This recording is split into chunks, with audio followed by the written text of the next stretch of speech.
एक भी व्यक्ति ने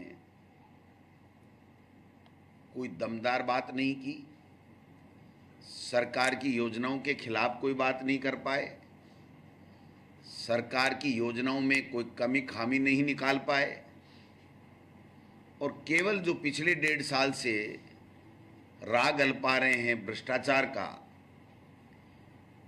उसी को रिपीट करके अपने कार्यक्रम की इतिश्री की है। प्रमुख बात यह है कि 4-5 महीने चुनाव के रह गए, लेकिन भारतीय जनता पार्टी अपने आप को सरकार के विरोध में किसी भी कार्यक्रम में एक नहीं कर पाई। जो इनका प्रमुख चेहरा है भाजपा का, जो पूर्व मुख्यमंत्री है वसुंधरा राजे जी और पूर्व प्रदेशाध्यक्ष जो उपनेता भी हैं सतीश पूनिया जी, उनका इस कार्यक्रम से दूरी बनाना ये प्रमाणित करता है, ये साबित करता है कि इनके केवल मतभेद नहीं हैं, बल्कि इनके मनभेद हैं। जितने भी वक्ता बोले उसमें एक भी नेता ओबीसी का नहीं था। ओबीसी का राग अल्पाने वाले, ओबीसी की राजनीति करने की बात करने वाले, विश्व को अपने आप की सबसे बड़ी पार्टी बताने वाले, जो 50% से ऊपर ओबीसी है, उनके प्रतिनिधि के तौर के ऊपर एक भी वक्ता वहां पर नहीं था और न वहां पर बोला गया। ये इनकी कलई खोलता है कि ये कितने गहरे पानी में डूबे हुए हैं। दूसरी बात, कर्नाटक से और कर्नाटक की हार से बौखला करके ये आनन फानन में गैर जिम्मेदाराना वक्तव्य दे रहे हैं, सरकार के ऊपर झूठे आरोप लगाने की कुचेष्टा कर रहे हैं और एक तरीके से धमकियां भी दे रहे हैं कि हम देख लेंगे, हमारी सरकार आने वाली है, हम ये कर देंगे, हम वो कर देंगे।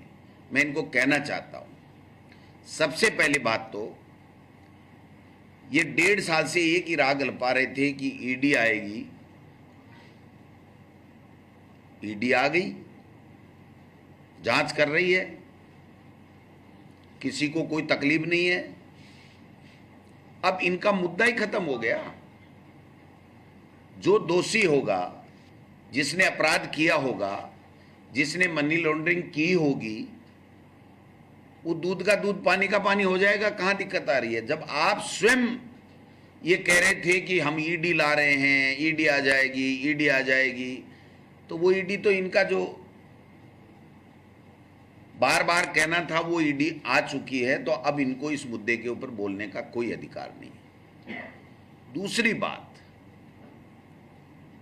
बार बार एक ही बात को रखना ये साबित करता है कि इनके पास में सरकार की नीतियों के खिलाफ एक भी कोई भी मुद्दा नहीं है।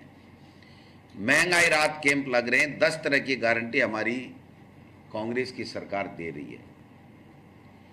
एक के ऊपर इनका कोई सवाल नहीं, कोई जवाब नहीं, कोई क्वेरी नहीं, कोई आरोप नहीं। सरकार ने 5 बजट पेश किए, एक बजट के ऊपर इनकी कोई तीखी प्रतिक्रिया नहीं, कोई बजट में कमी नहीं।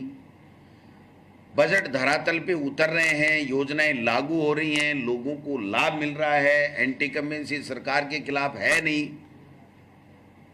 अब इनको चिंता और भय सताने लग गया कि अब चुनाव आ गए, हम किस मुद्दे के ऊपर चुनाव लड़ेंगे, हमारे पास में मुद्दा नहीं है और भारतीय जनता पार्टी के नेता एकजुट नहीं है। मोदी जी के चेहरे के ऊपर ये चुनाव लड़ रहे थे, पहले दिल्ली में लड़ा, फिर अनेक स्टेटों में ये लोग बाग मोदी के चेहरे के ऊपर चुनाव लड़ रहे हैं। अब मोदी जी का चेहरा भी फीका पड़ गया। मोदी जी के चेहरे के ऊपर न पंजाब में चुनाव जीत पाए, न ये कर्नाटक में चुनाव जीत पाए, और अब तो आरएसएस इनका जो सबसे पावरफुल विंग है, वो स्पष्ट रूप से कहने लग गया कि अब थोते भाषणों से, मन की बातों से और मोदी जी के चेहरे के ऊपर चुनाव नहीं लड़ा जा सकता। और ये केवल परसेप्शन बनाने का काम कर रहे हैं कि हम राजस्थान में एक ऐसा वातावरण बना दें कि भारतीय जनता पार्टी के लोग सब एक साथ कहने लग जाएं कि राजस्थान में कांग्रेस की सरकार में भ्रष्टाचार हुआ है और इसलिए हमको वोट दे दो, कांग्रेस को वोट मत दो। जनता नहीं कह रही है। जनता में सरकार की योजनाओं से, सरकार की गुड गवर्नेंस से, सरकार के फैसलों से पूरी तरीके से वो लोग कन्विंस हैं, प्रसन्नचित्त हैं, लाभ ले रहे हैं। बट इनको अपनी कुर्सी और सत्ता प्राप्ति का जो लोभ, लालच, मोह है, वो इनसे प्रतिदिन झूठ पे झूठ बुलवाया जा रहा है। ये सारे के सारे हरीश चंद्र जी के बेटे बनकर के राजस्थान में प्रदेश की जनता का रोजाना अपमान कर रहे हैं। प्रदेश की जो ब्यूरोक्रेसी बहुत अच्छा काम कर रही है, उनको बदनाम करने का काम कर रहे हैं।